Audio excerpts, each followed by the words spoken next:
Kaixo, hemen gaude, Zumaiko parrokilen, San Pedro parrokilen, hemen ikuste dituzuenak die katekistak eta apaizok, Pedro eta ni Jon. Nere albundozketena die Helene, Lupe, Ainhoa eta Itxaso. Egu berri hon, hemen nago, jaiotzan albuen, gaurko bideo hontan aztertuko ditugu figura desberdinek. Ze figura dauden jaiotzan, ze figura jartzeiten jaiotzan, eta ze esan nahi daukeben bakoitze. Hortako dauzkeu katekistak oso ondo esplikako iguela bakoitzen esan nahi eta bakoitze zeba jartze deun geure etxeko jaiotzetan.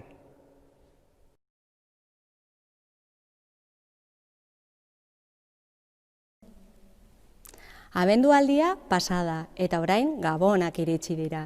Zer nahi du esan gabonak? Gabonak dira Jesusen jaiotza. Maria haurdun zegoela, Maria eta Jose, Nazaretetik Belenera joan behar izan zuten. Bidai hori oso luzea zen, 100 kilometro bait zeuden. Beraz oso nekatuta iritsi ziren. Baina area iritsi zirenean, ez zuten inune alojamendurik topatzen. Nunbaiten pasa bertzuten gaba, eta ikuilu bat topatu zuten, estalpe bat ere bazuen. Animaliak ere bazeuden antzen, eta pentsatu zuten animaliaiek berotasuna ere emango ziela. Beraz, antzen jaio zen Jesus. Naiz eta errege izan, behartzuen guztien artean, umilena izan zen. Josek aska bat konpondu zuen eta antzen jarri zuten, pardeles jantzita. Aingerua,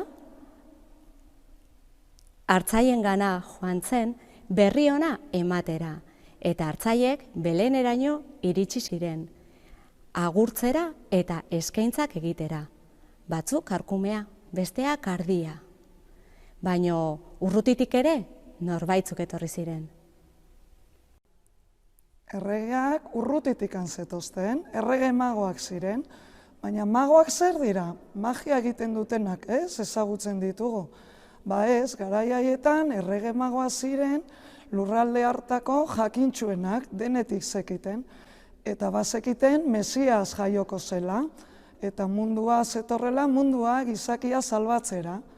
Orduan, erabaki zuten Jerusalenera joatea, zean bizi zen erregea Herodes izena zuenekoa, eta area joan zirenean Herodesek esan ziren, nola erregea aurkitzea, ni naiz hemengo erregea?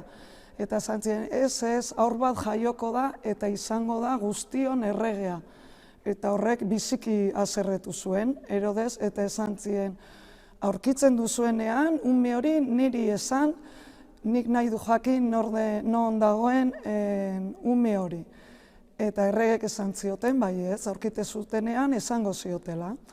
Baina izarrari jarraituz, Beleneraino iritsi ziren, eta bertan umea aurkitu zuten.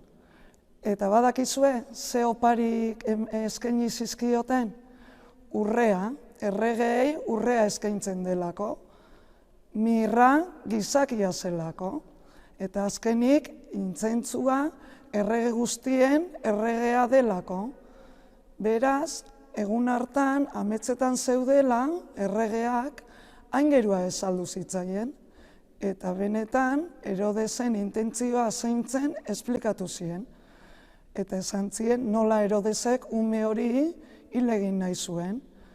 Erregeak hori entzutean, aingeruari kasu egin, eta erabaki zuten Herodeseri ezerrez kontatzea. Beraz, badakizue, beti gabonak iristen direnean, Euskal Herrian ere olentzero izaten dugu. Eta olentzero ere, Jesus jaio zenean, menditikan, izarrari jarraituz, Jesus aurkitu zuen.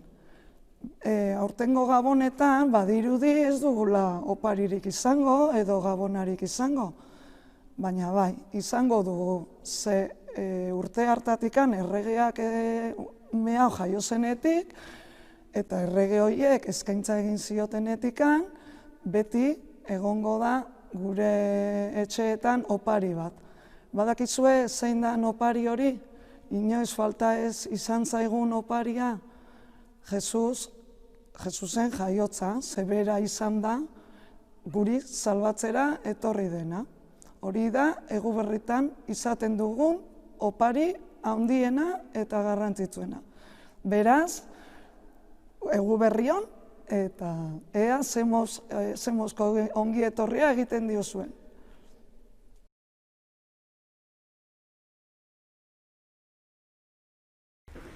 Kaixo, entzun dugu Helenek eta Lupe kontatu diguten historia, jaiotza, Jesusen jaiotzaz. Orain, ni gertakari bat kontatuko dizuet. Hau, Errusian gertatu zen. Bere izenburua da bi umetxo zehazkan batean.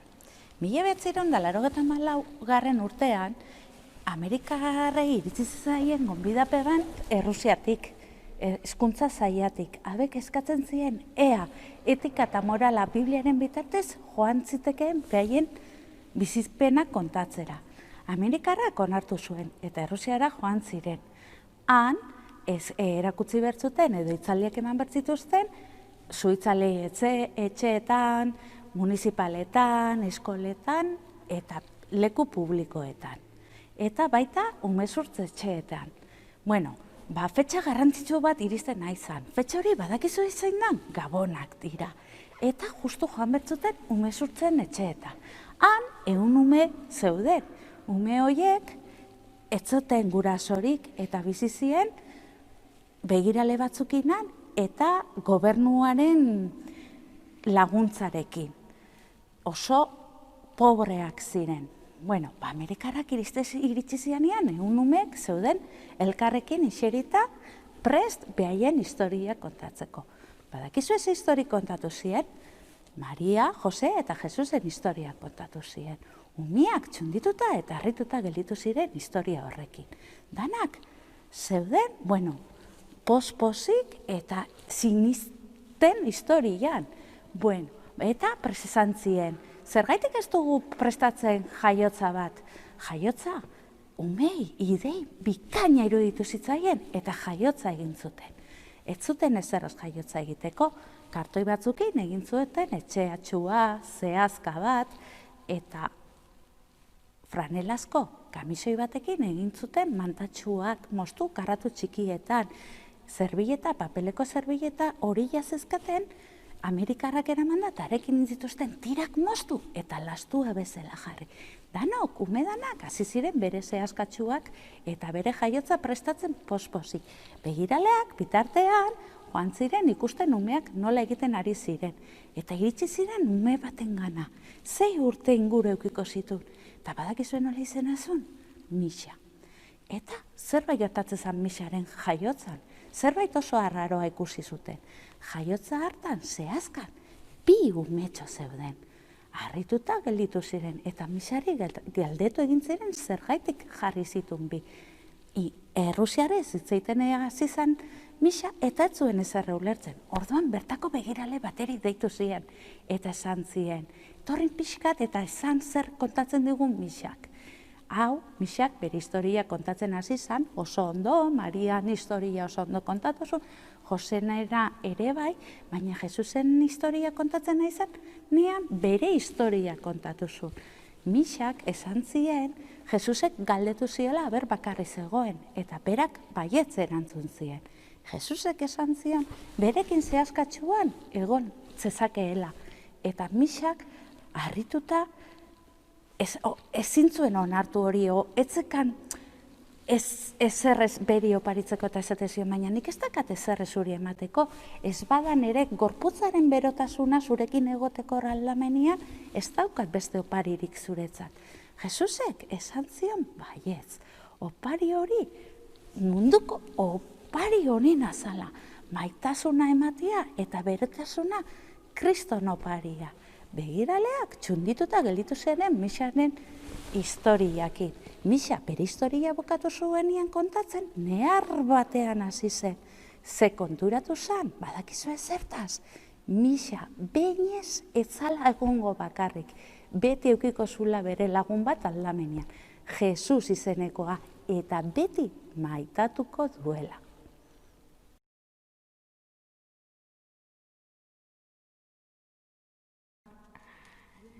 Jaiotzaren historia eta gertakera entzun eta gero, eskulantxo bat egingo dugu.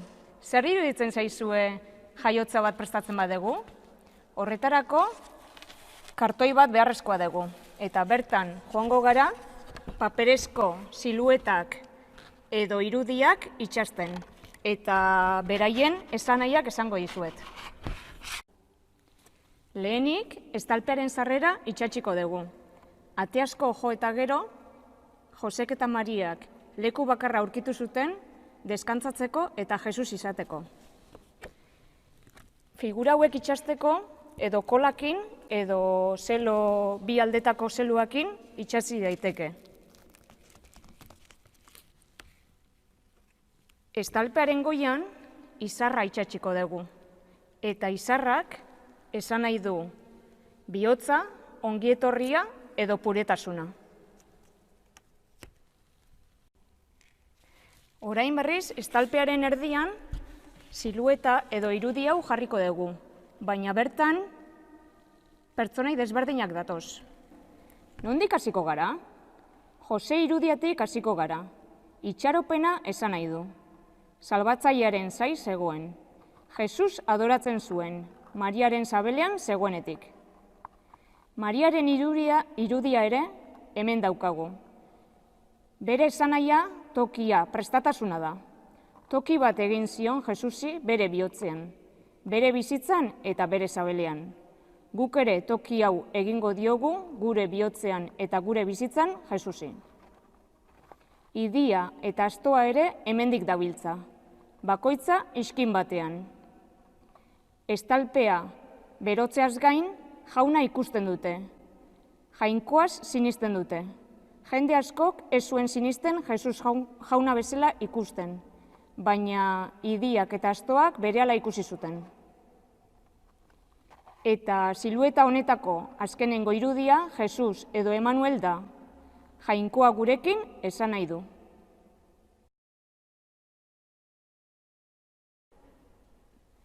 Badakizute zein irudi den hau?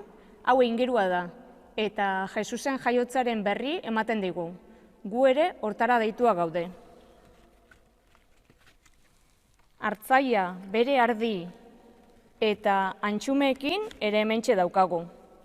Aingeruari sinisten diote eta berehala joaten dira korrika, Jesusengana, bere alboan egongo dira eta bere maitasun guztira eskainiko diote.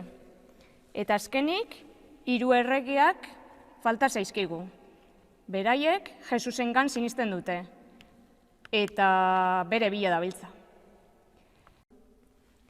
Gauza bakarra falta zaigu jaiotza hau bukatzeko. Kola pixka batekin, goroldio edo lasto pixkat edo eskura dezuten zerbait ipinizkio apaintza izango litzateke. Orduan, Jesus jaiotzen denerako gure maitasun guztia izango luke. Eta gure jaiotza horrelaxe geldituko litzaioke. Bideo honen bukaeran link bat aurkituko dezute, nun silueta edo figura hauek inprimitu ahal izango dezute eta zuen familia guztiaren laguntzarekin moztu eta prestatu.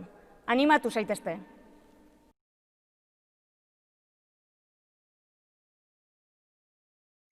Beno, eta bukatzeko, orain egiten dizuet gonbidapen bat. Entzun dugu Gabonetako historio ederra, Jesusen jaiotza nola izan zen, gero baita ere kontatu digute gertakizun bat, oso ederra, hor ikusten dugu zer gustoko duen Jesusek, gure berotasuna, gure maitasuna, nahi du Jesusek, egun hauetan, eta baita ere ikusi dugu etxean egin dezakegun eskulan bat, jaiotza bat prestatu dezakegu gure etxeetan edukitzeko. Eta guzti hori zertarako, egun eder hauek, Gabonetako egun eder hauek, gure familiakin ere bizi izateko. Jarri dezakezue, egin dezuen jaiotza hori toki berezi batean etxean, edo jartzen dezuen jaiotza, eta gonbidatzen zaituztegu, gonbidatzen zaituztet, bertan familia guztia batzera. Jaiotza, Eguberrietan jaiotza ospatzen dugu, gure begirada Jesusengan jartzen dugu, gero etorriko da baita ere Famili Santuaren festa, urrengo igandean, hor gure begirada jarriko dugu baita ere Maria eta Josen, beraie dira gure familientzat ere modelu, beraiegantik asko ikasi dezakegu, polita da, egun hauetan, gero errege eguna etorriko da, eta polita da, egun hauetan jaiotzaren inguruan biltzea egun hoietan, eta Jesuseri eskerrak eman, eta bere inguruan adibidez, Gabon kantak abestea, Jesusi eskerrak emaniz eta bere baitasunaz postuz. Orain usten zaituztet, ja bukatzeko bideo hau, Zumaiako aurrek abestuko duten Gabon kanta eder batekin. Halako Gabon kanta bat edo zuedakizuenak abestu ditzazke zue baita ere zuen etxeetan, zuen gurasoekin. Ikusi arte, agur.